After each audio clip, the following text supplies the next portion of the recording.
Subscribe now and press the bell icon. नमस्कार, जय Hind, good evening. मैं मनदीप राय आप सभी का बहुत बहुत स्वागत करता हूं। आज हम आपके सामने लेकर आए हैं मॉक टेस्ट। मॉक टेस्ट क्यों जरूरी है?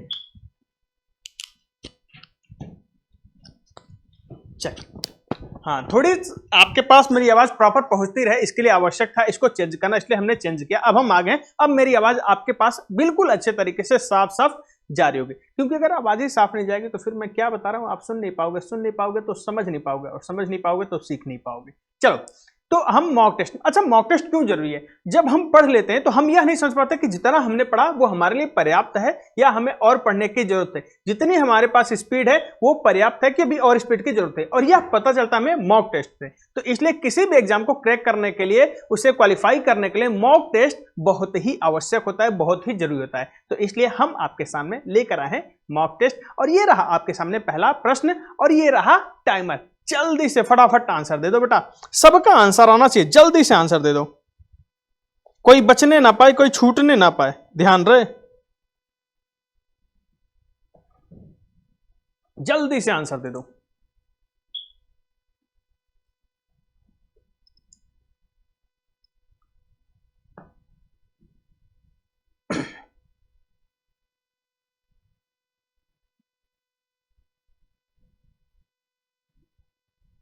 चल, समय समाप्त हुआ। देखो इसे हम करेंगे कैसे, यह भी एक जैसे कि अल्फाबेट लेटर लिखा गया है, तो आप सबसे पहले काम करो, इसके प्लेस वैल्यू को लिख दो। जब इसके प्लेस वैल्यू को लिखोगे तो ये एक नंबर सीरीज की तरह हो जाएगा। देखो पहले पेन ले लें, सबसे पहले पेन ले लें। तो देखो जेड की प्लेस वैल्यू है बेटा 26, वाई की 25, एक्स की 24, वाई 26, 25, 24, 21, 20, 21, 20, फिर 21, 20, 19, फिर क्या है 16, ओ की बेटा 15, एन की 14, के की 11। देखो, हालांकि आपको लिखने की जरूरत नहीं, मैं आपको बता रहा हूं कि अगर नंबर्स लिखते हो तो कहीं ना कहीं चीजें आपके लिए बहुत आसान हो जाती है। तो यहां पे देखो 26 से 25 हुआ, यानी कि एक कम हुआ है। यहां पे 25 से 24 हुआ, यहां भी एक कम हुआ है। लेकिन यहां पे 24 से क्या हो गया बेटा 21 हो गया, यानी कि 3 कम हुआ है। तो देखो -1, -1, -3, फिर -1, -1, -3, फिर देखो -1, -1, -3, फिर देखो क्या होगा -1 और 10, इससे कम करो 9, 10 होती है बेटा प्लेस वैल्यू जे की, और 9 होती है बेटा आई की, यानी इसका आंसर होगा जे आई, यानी कि option D. Option D is the correct answer. देखो प्लेस वैल्यू याद है तो ऐसे प्रश्न आपके लिए बहुत ही आसान हो जाएंगे। हाँ, अगर नहीं याद है तो कहीं ना कहीं आपको इसमें मुश्किल होगी ही होगी। तो चलिए, उम्मीद करता हूं सबको अच्छे से समझ आया होगा। जल्दी से बेटा स्क्रीनशॉट ले लो इसका। चलो, अब हम बढ़ते हैं अपने अगले प्रश्न पे। ये रहा आपके सामने अगला प्रश्न, और ये रहा टाइमर। जल्दी से आंसर दो बेटा, जल्दी से आंसर दो।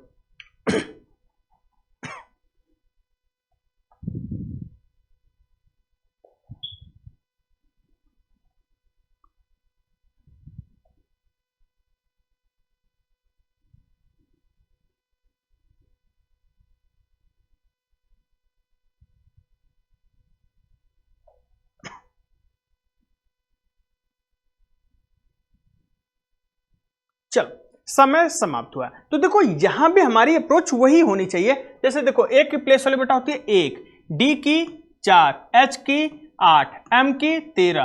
तो 1 3 4, 4 4 8, 8 5 13। यहां पे 3 बड़ा है, यहां पे 4 बड़ा है, यहां पे 5 बड़ा है, तो आगे 6 होगा। 13 6 कितना होता है 19। 19 प्लेस वैल्यू होती है बेटा एस की। देखो अब 19 आ भी जाता है और प्लेस वैल्यू नहीं याद है तो कहीं ना कहीं आपको दिक्कत होगी, और प्लेस वैल्यू अगर याद है तो आपको ये लिखने की जरूरत नहीं पड़ेगी। तो लिखा हूं मैं इसलिए ताकि आपको समझ आ सके, समझा सकूं कि क्या हो रहा है इसमें। नहीं तो अगर आपको प्लेस वैल्यू याद है तो आप देखते ही कर दोगे, एक से यार 3 बड़ा है, यहाँ पे 4 बड़ा है, 5 आगे 6, 13 6 19, यस आंसर होगा। कॉपी पेन तो उठाने की जरूरत नहीं, पेन तो उठाने की जरूरत नहीं बिल्कुल इसमें। उम्मीद करता हूं सबको अच्छे से क्लियर हुआ होगा। चलिए बढ़ते हैं हम अपने अगले प्रश्न पे। चलो, इसका आंसर दो बेटा, जल्दी से सभी लोग इसका आंसर दें।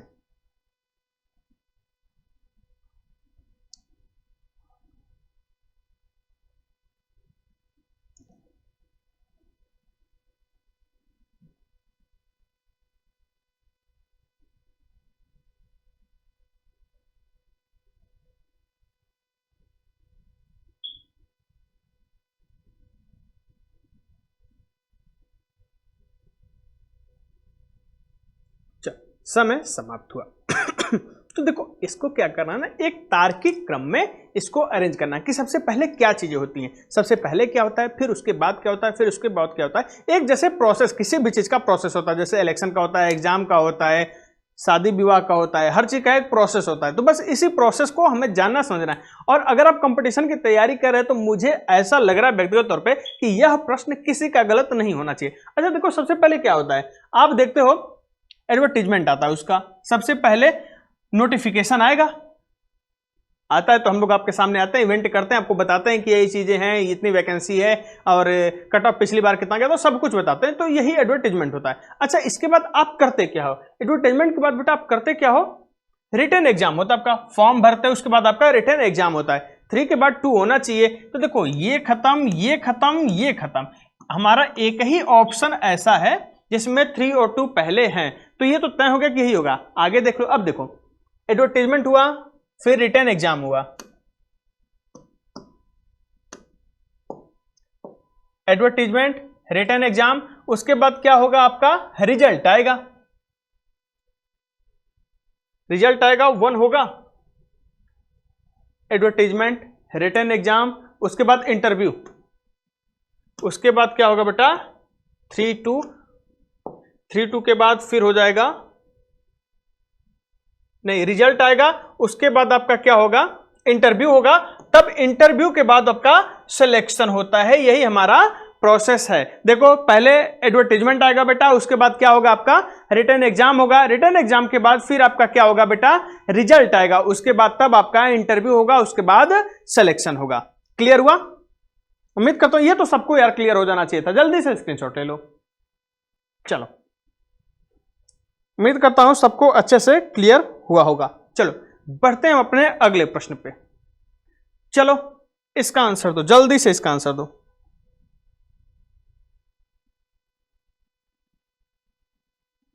चलो सामने से हट जा रहा हूं मैं।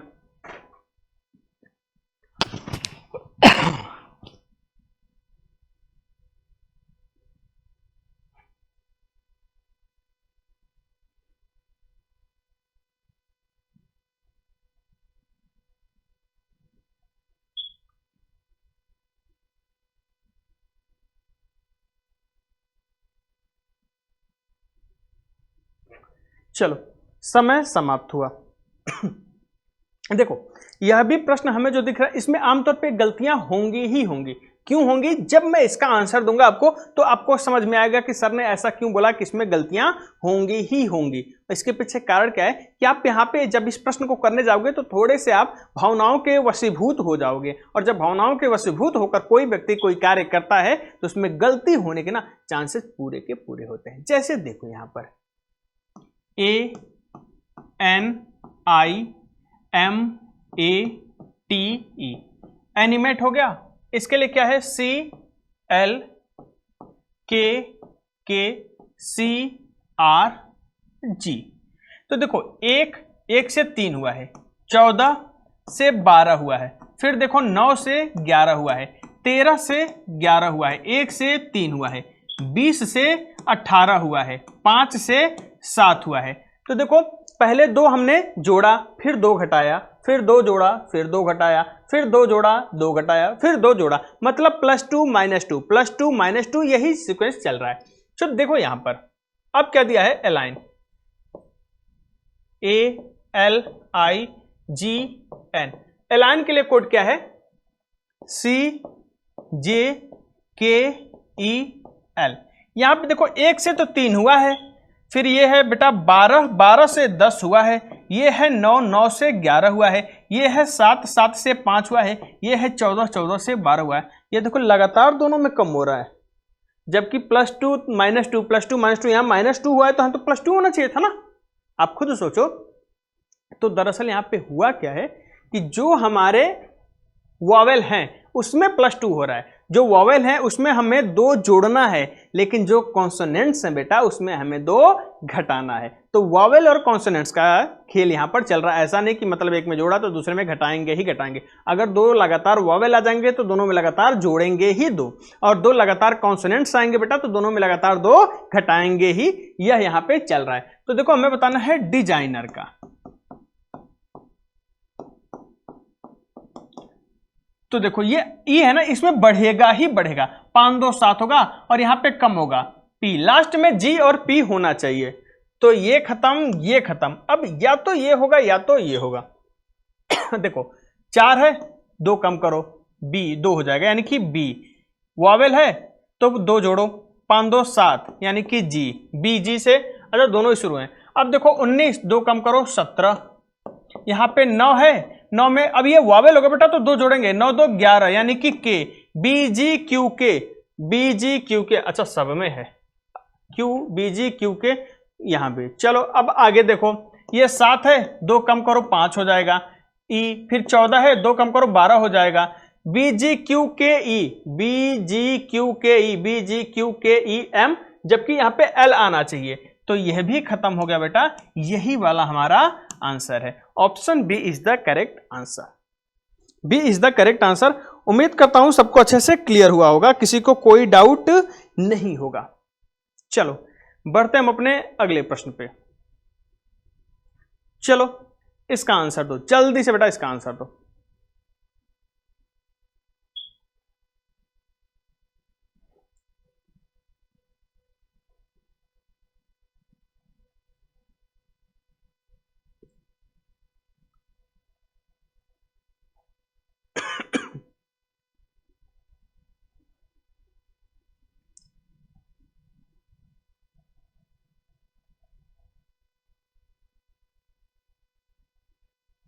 देखो यह भी एक प्रकार से कोडिंग डिकोडिंग का ही प्रश्न है, यह भी एक प्रकार से कोडिंग डिकोडिंग का ही प्रश्न है।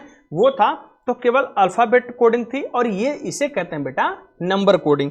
तो जल्दी से बिना समय गवाए इस नंबर कोडिंग का आप आंसर दो। अच्छा सोचो, आप खुद सोचो एक बात कि अगर लेटर है, लेटर से बेटा अगर नंबर आया है, लेटर से अगर नंबर आया है तो कैसे आया होगा? जाहिर सी बात है कि अगर लेटर से नंबर आ रहा है तो उसके प्लेस वैल्यू से ही आएगा, उसके अलावा और कोई ऑप्शन नहीं है। तो प्लेस वैल्यू से देखते हैं क्या हो सकता है। देखो S A C H I N, Sachin के लिए कोडिंग क्या है? 3 1 1 5 9 8। चलो प्लेस वैल्यू लिखते हैं। तो द्रविड़ का बताना हमें, 19 1 3 8 9 और 14। तो देखो इसको ऐसे करते हैं, पेयरिंग वाला बताया था जब आप लोगों को मैं कोडिंग डिकोडिंग पढ़ा रहा था, तो उसमें पेयरिंग का बताया था कि पेयर कैसे बनता है। 5 होते हैं तो कैसे बनता है, 6 होते हैं तो कैसे बनता है। 6 होते हैं तो अगर सीधा सीधा बेटा नहीं बन रहा होता है तो हमें पेयर बनाना होता है, और पेयर बनता कैसे 6 में, या तो 2 2 का बनेगा या तो 3 3 का बनेगा। आमतौर पर 3 3 का ही बनता है, और 20 से 25% 30% चांसेस होते हैं कि 2 2 का बन जाए। तो देखो यहां पर ये 3 से 3 तो हमने सही लिख दिया, ए से 1 लिख दिया। अच्छा ये कैसे 1 आया होगा? तो देखो एस की प्लेस वैल्यू बेटा 19, 19 में होता 1 और 9, इसको जोड़ोगे तो क्या होगा 10, 10 में 1 प्लस 0 यानी कि 1, ये हो गया। ये ऐसे, ये ऐसे, ये ऐसे। अभी देखो 14 में 4 1 5, ये तो 8 है ही, ये तो 9 है ही, मतलब 3 3 का पेयर बना के क्रॉस में उसको, मतलब जो उसकी प्लेस वैल्यू उसको सिंगल डिजिट में वो कर दे रहा है। तो हमें बताना द्रविड़ का।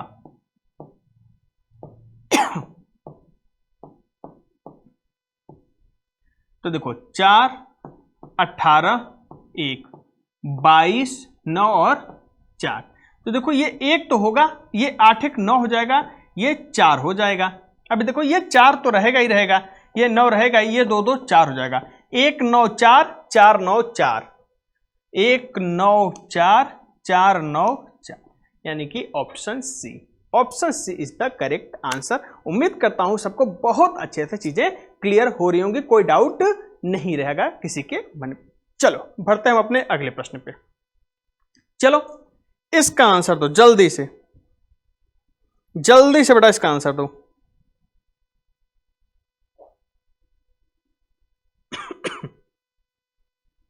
जल्दी से इसका आंसर दो।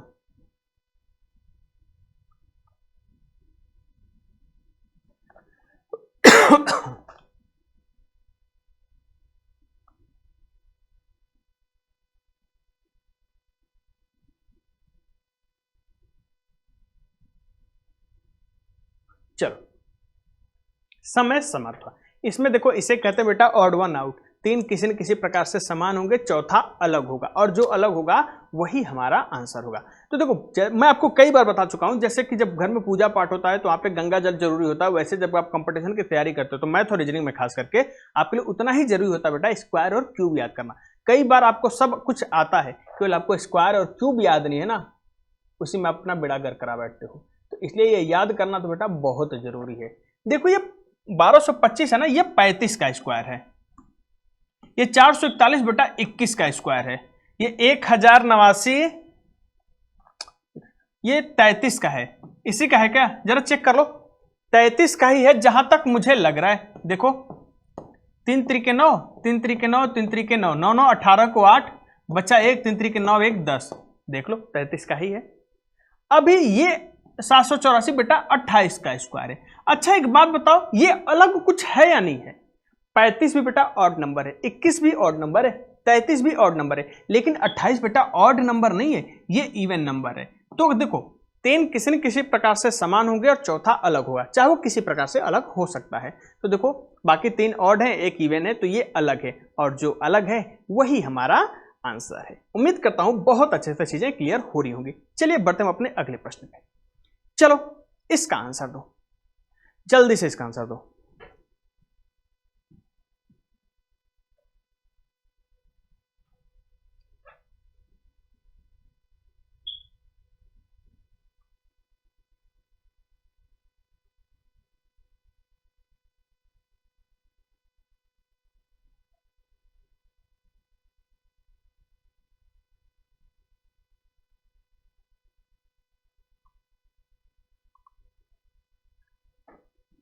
चलो समय समाप्त हुआ,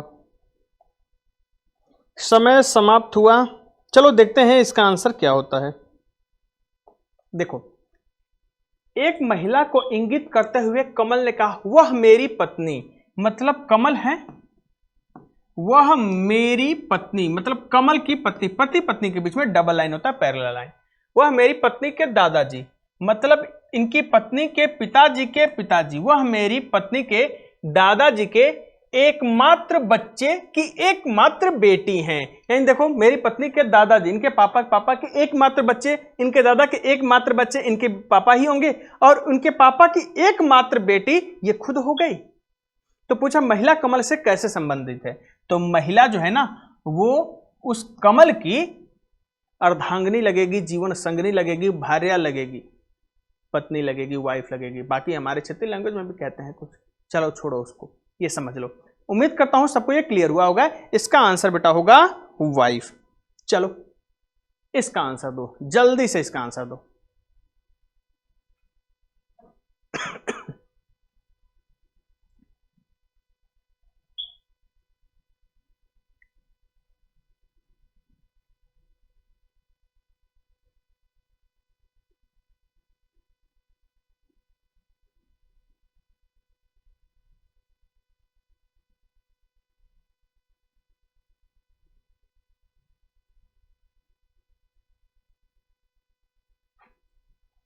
चलो समय समाप्त हुआ, समय समाप्त हुआ। जल्दी से आंसर दो बेटा, जल्दी से आंसर दो।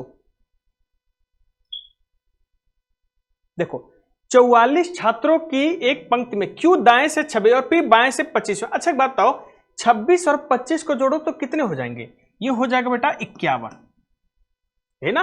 और टोटल कितने लोग हैं? टोटल है 44 लोग ही हैं, टोटल 44 लोग ही हैं। तो एक काम करो, पहली बात की टोटल जब 44 है बेटा और लेफ्ट और राइट को ऐड करके 51 हो जा रहा है, ये कैसे हो सकता है? इससे ये सिद्ध हो रहा है कि यहां पर मिनिमम की कंडीशन बन रही है, यानी कि ओवरलैप तो हो रहा है। और ओवरलैप के लिए एक फार्मूला होता है, टोटल बराबर left plus right minus mid plus 2। Total के लिए फार्मूला था। टोटल कितना है बेटा? 44 है। लेफ्ट से कितना है? 25 है। राइट से कितना है? 26 है, माइनस मिड माइनस 2। तो देखो 44 बराबर ये हो जाएगा 51, 51 में से 2 घटा दो बेटा, हो जाएगा 49, 49 माइनस मिड। अब ये मिड को उधर लेकर चले जाओ तो मिड बराबर हो जाएगा बेटा 49 में से 44 घटा तो 49 माइनस 44 बराबर 5, यानी बीच में 5 लोग बैठे हैं। तो एक बात बताओ, जेड क्यू और पी के बीच में एग्जैक्ट बैठा है, बीच में 5 लोग बैठे हैं, तो पी अगर यहां पे 25वें नंबर पे हैं तो बीच में 2 लोग होंगे तभी जेड होगा ना, और 2 लोग ऐसे होंगे, क्यू ऐसे होगा, यही होगा ना। तो देखो बाएं से जेड का स्थान क्या है, तो 25, ये हो गया बेटा 24, ये हो गया 23 और ये हो गया 22वां, क्योंकि इसके पहले ही तो होगा, ओवरलैप हो रहा है ना, यानी कि जेड क्यू जो है वो उधर से आ गया होगा इसे ओवरलैप करके, यानी इसके बीच में ऐसे ही होगा। तो 25वें नंबर पे पी है बाएं से देखो 25वें नंबर पे है, तो ये 24वां, ये 23वां, ये 22वां, तो इसका आंसर होगा 22। 22 इज द करेक्ट आंसर। चलो शाबाश शाबाश, चलो इसका आंसर दो जल्दी से, इसका आंसर दो बेटा, जल्दी से फटाफट आंसर दो इसका।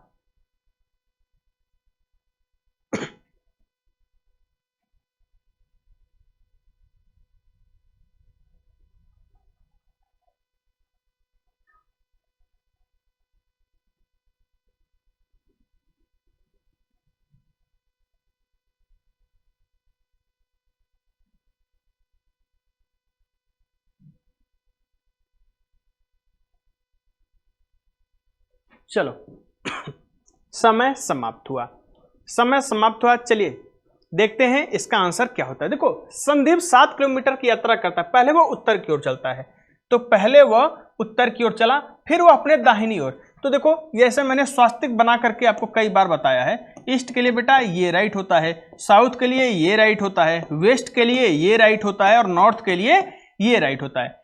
पहले वो उत्तर कर, फिर वो अपने दाहिनी ओर, तो देखो इधर चलेगा पूर्व दिशा में, और ये 7 किलोमीटर गया है और ये 3 किलोमीटर गया है। फिर वो अपने दाहिनी ओर, तो देखो पूरब में जा रहा व्यक्ति दाहिने नीचे आएगा, चलता है और 7 किलोमीटर, अरे वाह 7 किलोमीटर। फिर वो अपने शुरुआती बिंदु से किस दिशा में है, तो एक बात तो शुरुआती बिंदु यही है ना, तो यहां से देखो कौन सी दिशा में, सीधे वो बेटा पूर्व दिशा में है, सीधे वो पूर्व दिशा में है। देखो 7 किलोमीटर उत्तर की ओर गया, फिर दाहिने ओर मुड़ा, फिर कह रहा है वो फिर 3 किलोमीटर चला, फिर वो अपने दाहिने ओर मुड़ा और 7 किलोमीटर आगे बढ़ता। वो शुरुआती बिंदु से किस दिशा में, तो शुरुआती बिंदु से बेटा वो पूर्व दिशा में है।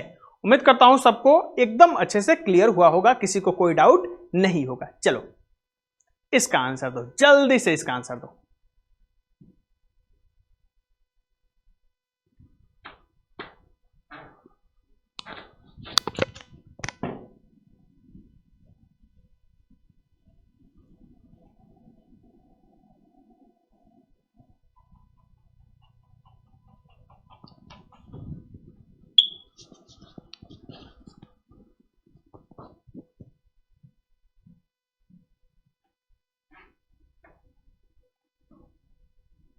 चलो समय समाप्त हुआ। चलो देखते हैं इसका आंसर क्या है। देखो 3 और 2 को जोड़ो, क्या होगा 5, 5 का स्क्वायर और इधर वाले नंबर का स्क्वायर करो। 5 का स्क्वायर 25, 2 का स्क्वायर 4, तो 25 और 4 29 हो गया। चलो इसको देखो 4 और 8, 12 का स्क्वायर होता है बेटा 144 और ये 8 इधर का स्क्वायर 64, 4 4 8, 6 4 10, 1 1 2, 208। तो यहां भी ऐसे होगा 5 1 6, 6 का स्क्वायर 36 और ये 5 का स्क्वायर 25, 6 5 11, 3 2 5 1 6। इसका आंसर होगा 61। Option A is the correct answer, 61 इसका आंसर होगा। उम्मीद करता हूं सबको अच्छे से चीजें क्लियर हो रही होंगी। चलो इसका आंसर दो जल्दी से, इसका आंसर दो बेटा जल्दी से, फटाफट सभी लोगों का आंसर आना चाहिए, जल्दी से आंसर दो।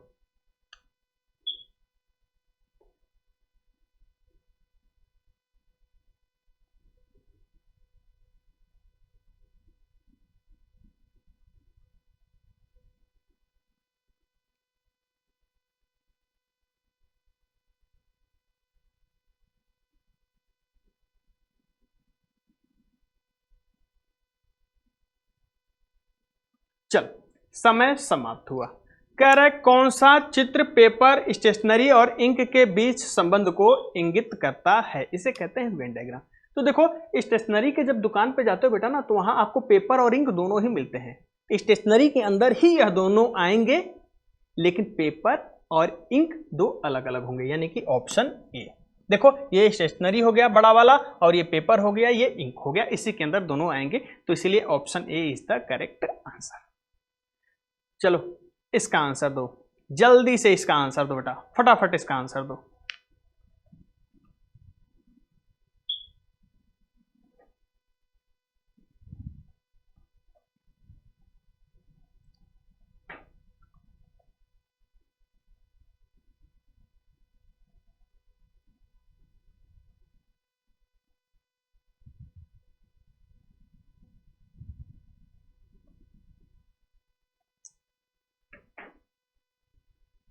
चलो समय समाप्त हुआ। देखो सम कोड पूछ रहा है, यानी कि 90 डिग्री पूछ रहा है, और 0 और 180 को छोड़ के लगभग सारे जो एंगल होते हैं बेटा वो दो दो बार बनते हैं, तो ये भी दो बार बनेगा, एक 5:30 के पहले और एक 5:30 के बाद। अच्छा ये 5:30 से 5:30 से 6 बजे के बीच में पूछ रहा है, यानी यह दूसरी बार वाला पूछ रहा है, पहली बार वाला नहीं पूछ रहा है। तो आपको मैं फार्मूला बताया था, आपको ध्यान होगा अच्छे से, तो t × 30 प्लस माइनस a × 2/11। देखो माइनस कब करते हैं, जब देखो मिनट वाली सुई अगर 6 के पहले है, मिनट वाली सुई बेटा अगर 6 के पहले है तो हम माइनस करेंगे, लेकिन अगर 6 के बाद है तो हम प्लस करेंगे। जैसे देखो t मतलब समय कौन सा है, 5 ही बेस है ना, 5 × 30। अच्छा 5:30 यानी कि वो 5:30 बजे के बाद, मिनट वाली सुई 6 के बाद ही होगी तो प्लस करेंगे। a मतलब एंगल, कितना डिग्री पता करना है, 90 डिग्री। चलो गुणे 2/11, 30 × 5 150, 150 90 240, 240 गुणे 2/11, 480/11। अब इसको सॉल्व करो, 11 चौक 44 बचा 4, तो 40 हो जाएगा, 11 × 3 33, 7 सही 11। तो इसका आंसर होगा बेटा 5:43 सही 7/11 मिनट पर यह बनेगा।